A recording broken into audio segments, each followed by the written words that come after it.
Australia বোলারদের যেন লাখে দড়ি দিয়ে ঘুরাচ্ছিলেন ব্যাটসম্যান কাবিন্সো মেন্ডিস। অফে কিংবা লেগে আবার কখনো স্টেজে চার হাঁকাচ্ছিলেন তিনি। কোথায় ফিল্ডার রাখবে ভালোভাবে বুঝে উঠতে পারছিলেন না অস্ট্রেলিয়ান ক্যাপ্টেন। দর্শক, অস্ট্রেলিয়া বিপক্ষে দ্বিতীয় ওডিআই ম্যাচে যেন অবিশ্বাস্য ব্যাটিং করলেন কাবিন্সো মেন্ডিস। এদিন শুরুতে টস জিতেই ফিল্ডিংয়ের সিদ্ধান্ত নিয়েছিল টিম অস্ট্রেলিয়া। শুরুতেই 11 রানে 1 উইকেট হারার পর যেন দলের হয়ে হাল ধরেছিলেন মাধুসাঙ্কা ও কাবিন্সো মেন্ডিস। মাধুসাঙ্কা 51 রান করে আউট হলেও যেন সেঞ্চুরি হাঁকিয়েছেন মেন্ডিস।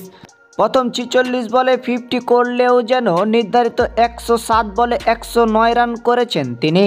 অন্যদিকে শ্রীলঙ্কা নির্ধারিত 50 ওভার ব্যাটিং করেই 283 রান করেন 4 উইকেটের বিনিময়ে।